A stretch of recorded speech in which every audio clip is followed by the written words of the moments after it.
Alrighty, let's continue on. As I was saying about a characteristic of a narcissistic parent is also the lack of empathy that they may exhibit to you. Okay, it says children under this type of parental influence over time may respond with one of three survival instincts. They might or they may fight back and stand up for themselves, which is very, very rare that a offspring would do, young or older sons and daughters. Fight back and stand up for themselves. Now let's just take Joe Jackson and Michael Jackson. So that is a prime example of a fight back, because at some point, the narcissism that Joe Jackson exhibited upon his children was just extremely grotesque. Even though he had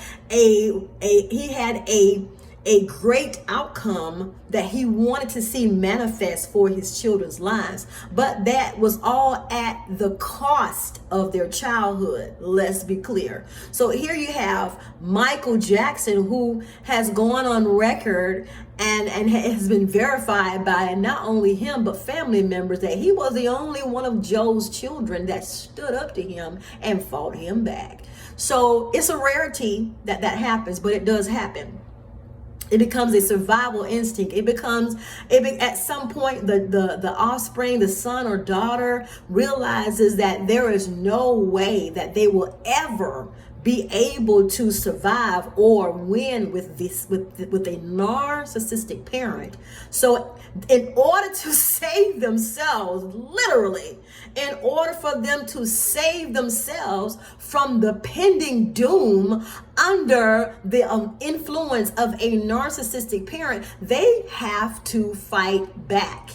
They have to say, no, you're not going to treat me this way. They have to pull away and get away from them, even if it means to live without the resources that the narcissistic parent has to offer them and threatens to take away from them, if they will not abide by the sick, twisted imprisonment of the narcissistic influence over their life. Oh my God. Do you know lots of people have had to walk away forever from their narcissistic parent because they just refused. They couldn't live a real life underneath the slave camp orders of their narcissistic parent, because they weren't allowed to be a free human being, a free agent.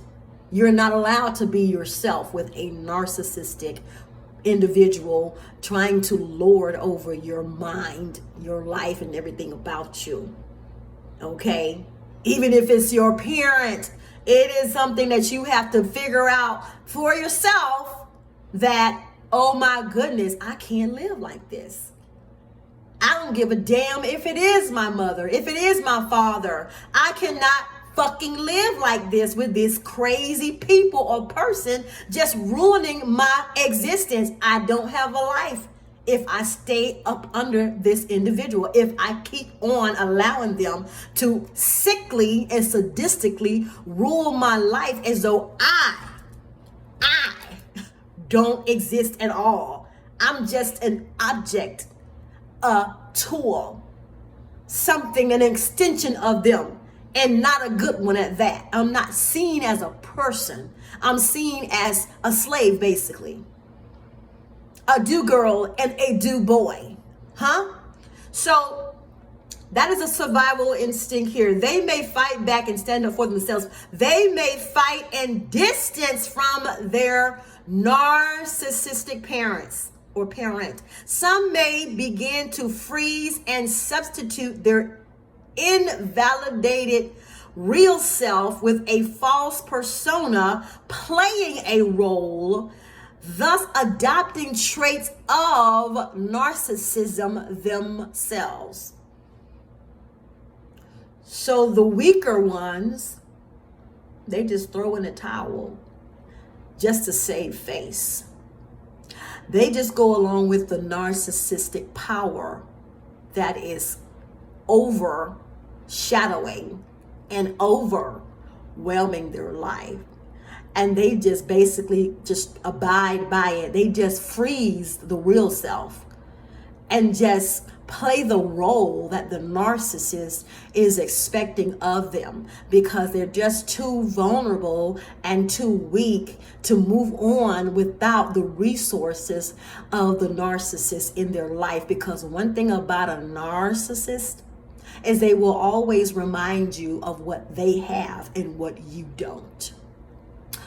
Okay, let's move on to the next one, which is dependency and codependency. Narcissistic trait, how narcissistic parental traits. Alrighty, but you know what I'm going to do? I was going to stop this video and then just pull up another one. Pull up this number 8, dependency and codependency, narcissistic parental traits. So I'll be back.